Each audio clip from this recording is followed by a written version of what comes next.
হুজুরকে বলেছিল প্রধানমন্ত্রী ছাতার কসুর আমি মানি না, এই জন্য জেলে রেখে দিয়েছি। আমারও রিমান্ডে ওরে নিয়ে 10 দিন প্রশ্ন করেছে, পিসকে হুজুর, আর বলে আমি হাসিনা মানি না। জিনিসই ওর সাহস আছে। পরে ধরেছে রাত 12:30টার পরে পুরা উলঙ্গ করে ওর হাতের উপরে সিগারেট দিয়ে একটা অর্ধ উলঙ্গ মেয়ে লোক, এখানে কাঁধের উপরে হাত, তো হাত পৌঁছে না, তারপরও হাত দিয়ে ছবি তুলে বসে ছেড়ে দিল। ওই দিন এমন কমদম করেছিল। আমার সাথে ছিল তো, এক রুমে ছিলাম আমরা। আমার বলছে হামজা ভাই, আমি এমনি ছোট মানুষ, আমার জিনিসপত্র সব ছোট ছোট। হ্যাঁ আসলে ছোট, কতটুকু আমার এই পর্যন্ত। বলেন আমার যদি মাজা করতে হয় তো ওর কি আছে। তারপরে ওরে একটা বাচ্চা হলিস, আলহামদুলিল্লাহ। তো আমার বলছে না 12:30টার পরে আমার ওই হাতির ছিলে 2 দিকে রাস্তা ব্লক করে আমার এইভাবে অত্যাচার করছিল। এমন কান্না কাঁদলাম ওই দিন। এক এসআইকে ডেকে বললাম যে ভাই আপনারা যা করছেন এটা কি ওই হারুন আঙ্কেল, ওই যে হাও আঙ্কেল স্যার কি জানে? জানে না মানে উনি তো করাচ্ছে। উনি করাচ্ছে, অথচ দিনের বেলায় দেখা করতে এসে বল হুজুর কেমন আছেন, ভালো আছেন, সব কিছু খোঁজ নিয়ে যায়, আর উনি এটা করাচ্ছে। আমারে যেভাবে উলঙ্গ করেছে আল্লাহ যেন ওনারা উলঙ্গ করে। ঠিক ছোট হুজুরের তো হয়তো ছোট জিনিস দেখা যায়নি, কিন্তু হারু আঙ্কেলের 3 ইঞ্চি 6 ইঞ্চি, ওইটা হয়তো 4-5 জন এসআই দেখেছিল, আর এটা সারা দুনিয়া দেখেছে। 6 ইঞ্চি মহিলারা পর্যন্ত জিকির করে 3 ইঞ্চি 3 ইঞ্চি। আলেমদের বরদোয়া লেগে গেছে। কোথায় আছে সে আল্লাহর ওলি? হাও আঙ্কেল, আপনাদের এই নাটোরের বাগাতিপাড়া, লালপুরে 17, 18, 19, 20 এই সমস্ত বছরগুলোতে বহুবার এসেছি, কিন্তু কোরআনের কথা আমার বলতে দেয়নি। বকুল সাহেব আর আজাদ সাহেব, সে দুইটা এখন পালিয়েছে। আমার আগে যিনি কথা বলছিলেন কে আমি জানি না, উনি ওই যে আল্লাহর ক্ষমতার উপরে অহংকার যারা করে তাদের পরিণতি কি এই বিষয়ে ক্লাস দিচ্ছিলেন, আমি হালকা শুনছিলাম। এখানে আমরা যেন অহংকার সামনে না করি ভাই। সূরা নমলের 52 নম্বর আয়াতটা পড়লে আমার কাছে এই বাংলাদেশের সাথে একেবারে খাপের খাপ মিলে যায়।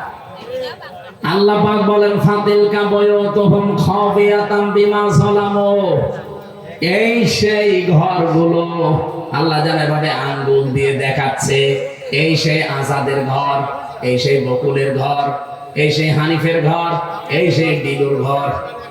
এখন যদি বলেন হানিফ, ডিলু, আজাদ, বকুলের নাম কোথায় আছে, এদিকে আসলে আপনাকে দেখাচ্ছে। আমি দেখাতে পারবো, দরকার আমি তাফসীর দেখবো, কারণ এখানে বাইতুল নেই, বয়ুত বহু বছর। আল্লাহ বয়ুত বহু বছর দিয়ে জানিয়েছে যে এরকম মানুষ আজকে না, যদি এটা লোক নবীর জামানায় নাজিল হওয়া, এটা কিয়ামত পর্যন্ত এই চরিত্রের মানুষ থাকবে। আল্লাহ পর্যন্ত বলেননি, কিন্তু এরপরে আরো শব্দ আছে।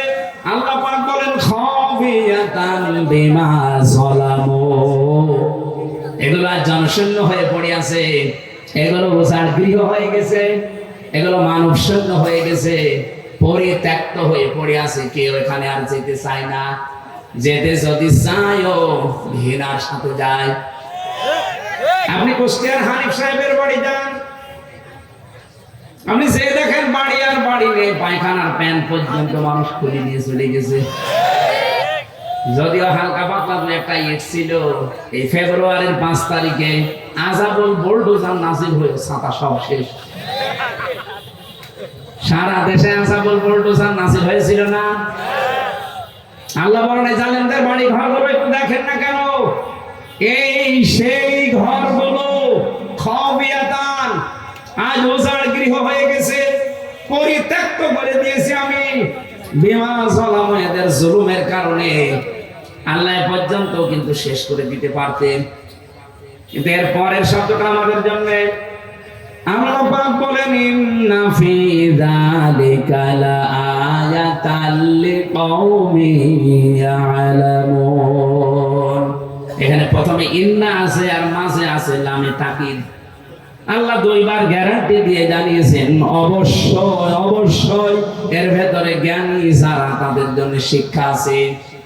কি শিক্ষা? ফাকুতিয়া দাবিরুল কওমিল্লাযিনা যালামু, সূরা আনআম 7 নম্বর পারা 12 নম্বর পৃষ্ঠার 4 নম্বর লাইনের 45 নম্বর আয়াতের প্রথম অংশে আছে। এটা তাফসীরে ফি জিলালিল কোরআনে সাজ্জাদ কুতুব এভাবে লিখেছেন। আল্লাহ পাক বলেন জালেমদের শিকড় কাটা হয়ে গেছে। কেটেছে কে? আল্লাহ মানে আলেমকে জিজ্ঞাসা করে মুতিয়া, এটা মজরুলের ফাইল জানা নেই, এর কর্তাকে কেউ জানে না। আপনি যদি এখন বলেন যে বকরের বাড়ি ভাঙলো কে, কেউ জানে না। আপনি হানিফের বাড়ি ভাঙলো কে, কেউ জানে না। ইনোর বাড়ি ভেঙেছে কে, কেউ জানে না। আসলে তো কেউ জানে না। ফাকুতিয়া এজন্য আল্লাহ কুতিয়া দিয়েছে যে জালেমদের শিকড় কাটা হয়ে গেছে। এখনো যারা জালেমদের পক্ষে সাফাই গান অনেকে আশায় বুক বেঁধে আছেন যে বহু শর্ট করে আসবে, তাহলে আল্লাহর কোরআনের আয়াত মিথ্যা হয়ে যাবে। কারণ এর আগের ইতিহাসের দিকে তাকান, লক্ষণ সেন 510 বছর হয়ে গেল আজও আসেনি। কি কথা বলছেন না?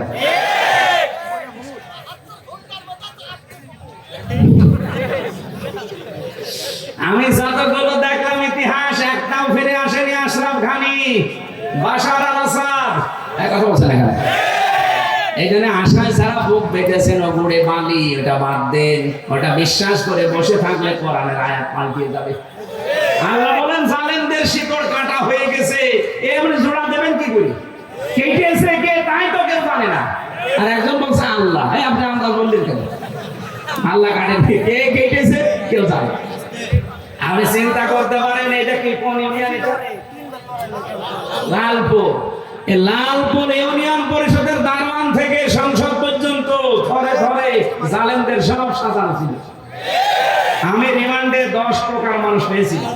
10 প্রকারই ওদের মামলার আয় ওদের, যে মামলার প্রসিকিউটর সে ওদের, বিচারপতি যে বিচার করবে রায় দেবে সে ওদের, যে জজ রিমান্ড ডাকবে সে ওদের, যারা রিমান্ডে প্রশ্ন করবে তারা ওদের, যে ঘরের ভেতরে নিয়ে টর্চার করবে সেটা ওদের, যে রায় দেবে সে ওদের। আমার পক্ষে কে আছে? আরে ভাই আল্লাহ তো আছে, একজন আছে উকিল। একটা উকিল দাঁড়ায় তো ওর কথা শুনলেও চলে, না শুনলেও। এই ছিল দেশের বিচার ব্যবস্থা। আর মানুষকে শোনাতে আমরা ন্যায় বিচার কায়েম করছি। বাংলাদেশে যদি এই হয় নাই বিচারটা, আমি কোন কারণে 3 বছর জেলে ছিলাম আমার জবাব দেন। আমার আপনারা মামলা দিয়েছিলেন যে আমি নাকি আনসারুল্লাহ বাংলা টিমের প্রধান। কি ও ছাতা ও জীবনে জানি? আনসারুল্লাহ বাংলা টিম কি ও ছাতা জানি না, অথচ আমার প্রধান বানিয়েছে। জেলের ভেতরে যাওয়ার পরে একজনের সাথে দেখা হয়েছে, 17 বছর জেলে আছে। ওর নাম আব্দুল মতিন, আল্লাহ দলের প্রধান সারা বাংলাদেশে। বললাম ভাই আপনি তো আল্লাহ দলের সভাপতি, সেক্রেটারি কে? বললাম সেইনি। আপনি সভাপতি, আমরা সেইনি সেক্রেটারি, আর কে? এই দেশে জঙ্গি ছিল।